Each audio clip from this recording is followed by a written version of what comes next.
नेपाळच्या घटनेच्या संदर्भात पहिल्यांदा तर तिथे जे काही जी घटना घडलेली आहे त्यात जे लोक मृत झालेले आहेत त्यांच्या परिवाराच्या प्रती आपल्या संवेदना आहेत।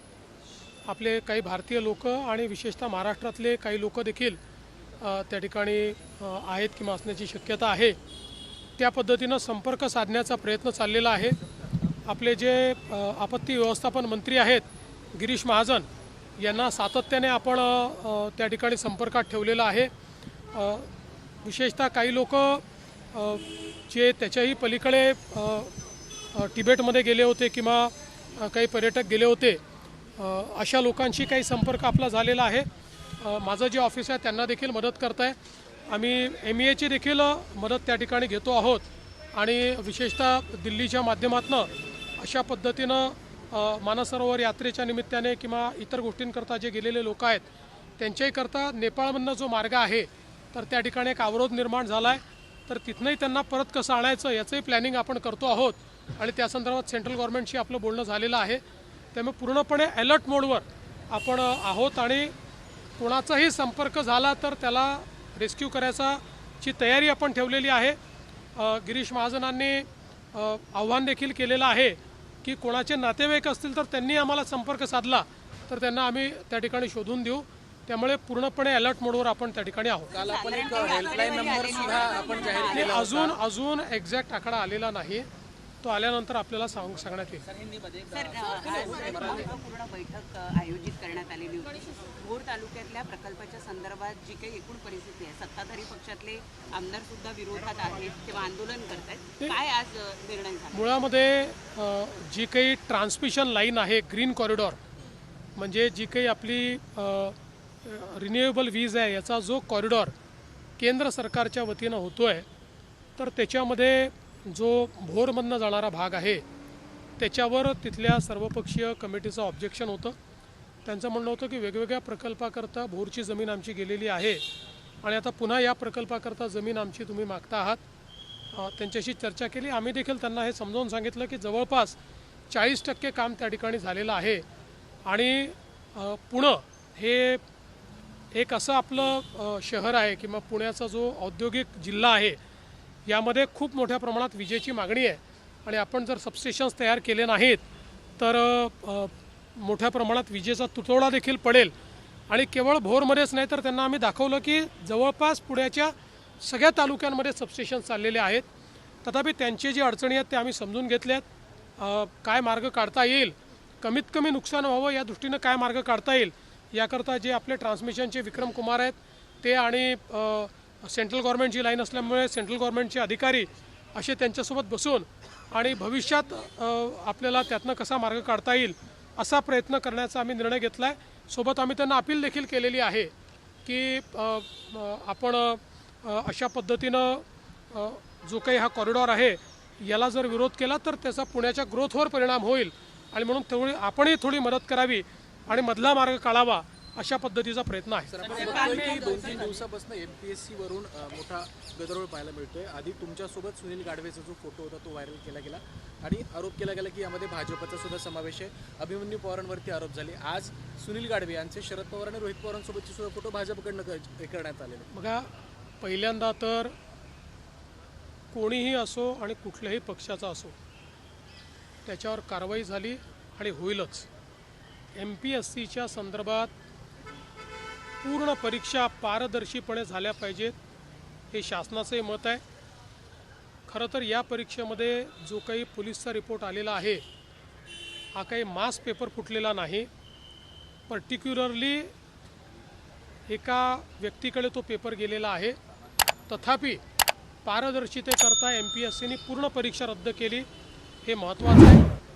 आता याच्यामध्ये विशेषतः परीक्षेच्या संदर्भात रिफॉर्म्स करण्याकरता एक समिती आपण तयार केली आहे। MPSCलाही अंतर्गत रिफॉर्म्स करण्याची विनंती आपण केलेली आहे। या पुढच्या सगळ्या परीक्षा या पारदर्शी पद्धतीनं झाल्या पाहिजेत असा आपला प्रयत्न आहे। त्याकरता MPSCला पाहिजे ती मदत ही राज्य सरकार करणार आहे। परीक्षेमध्ये कुठलेही गैरप्रकार होऊ नये म्हणून जी कमिटी केली आहे ती कमिटी आता सगळ्या विभाग स्तरांवर जाऊन विद्यार्थी, शिक्षक आणि यातले जेवढे स्टेक होल्डर्स आहेत त्यांच्याशी चर्चा करून एक फुलप्रूफ अशा प्रकारची पद्धत आपण तयार करणार आहोत की ज्याच्यातनं भविष्यातल्या परीक्षा या चांगल्या झाल्या पाहिजेत. हा आपला निश्चितपणे या ठिकाणी प्रयत्न आहे. पण हे होत असताना काही लोक केवळ याच्यावर जो काही राजकारण करण्याचा प्रयत्न करतायत ते देखील योग्य नाही आहे. खरं म्हणजे नवनाथ बन यांनी हा नेमका कोणाचा कार्यकर्ता आहे हे अनेक फोटोंसहित दाखवून दिलेलं आहे. त्याची पार्श्वभूमी आता सगळ्यांना माहिती आहे. त्यामुळे विनाकारण याच्यावर राजकारण करू नये असं माझं मत आहे. राज्य सरकारने मात्र हे आता मनावर घेतलेलं आहे. पुढच्या परीक्षा पारदर्शित झाल्या पाहिजेत या दृष्टीनं व्यवस्था आम्ही उभ्या करणार आहोत. सर, मनोज जरांगे पाटील यांनी सांगितलं की ते त्यांच्या आंदोलनावर ठाम आहेत.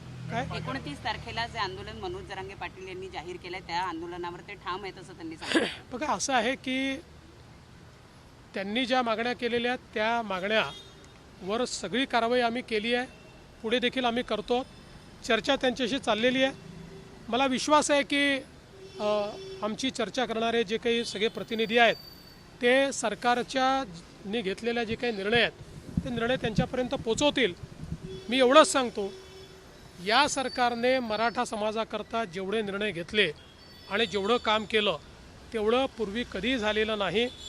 2014 नंतर 2026पर्यंत आमची जी महायुतीची सरकार आहे त्या सरकारनेच मराठा समाजाच्या हिताचे निर्णय घेतले आहेत.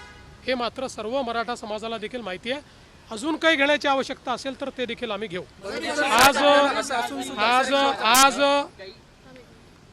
आज मुंबईतल्या ऑटो चालक, टॅक्सी चालक संघटनेने माझी भेट घेतली आणि हाजी अराफात यांच्या नेतृत्वात ही भेट झाली. त्यावेळी त्यांनी पहिल्यांदा तर हे सांगितलं की महाराष्ट्रामध्ये जुजबी मराठी का होईना हे आलं पाहिजे, याचं आमचं पूर्ण समर्थन आहे आणि ते शिकण्याचा प्रयत्न आम्ही करतो. कशा पद्धतीनं त्यांनी प्रयत्न केला हे देखील त्यांनी सांगितलं आणि भविष्यातही हा प्रयत्न आम्ही करत राहू. पण वेगवेगळ्या वयातले हे जे काही टॅक्सी चालक, रिक्षा चालक आहेत यांना इतक्या कमी वेळामध्ये जुजबी मराठी शिकता येईल हे काही योग्य नाही, शक्य नाही आणि म्हणून आम्हाला वेळ वाढवून द्यावी अशा प्रकारची मागणी त्यांनी केली. त्यांनी 1 वर्षाची मुदतवाढ मागितलेली आहे. मी आज हा निर्णय केलेला आहे की 1 वर्षाची मुदतवाढ याला देण्यात येईल. कोणतीही कारवाई दरम्यानच्या काळात केली जाणार नाही.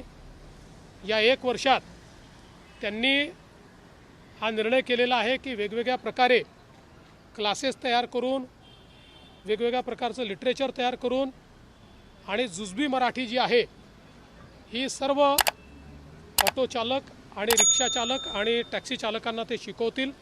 त्यामुळे ते जर स्वतःहून समोर आलेले आहेत तर त्यांना वेळ देणं हे गरजेचं होतं आणि म्हणून हा निर्णय राज्य सरकारने घेतलेला आहे.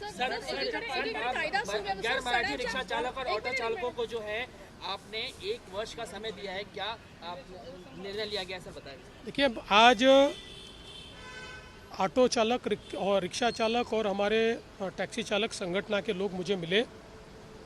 उन्होंने पहले तो इस बात का समर्थन किया है कि मुंबई में काम चलाओ मराठी उनको सीखनी चाहिए. वो सब सीखना चाहते हैं, उनका पूरा उसको समर्थन है. लेकिन साथ साथ उन्होंने ये कहा कि अलग अलग उम्र के लोग इस व्यवसाय में हैं. कई लोगों ने पढ़ाई बहुत पहले छोड़ दी है, इसलिए इतने कम समय में इसको सीखना उनके लिए कठिन है. उन्होंने एक बहुत बृहद प्लान तैयार किया है काम चलाओ मराठी सिखाने का और उन्होंने ये मांग की कि इसके लिए 1 साल का समय उनको दिया जाए.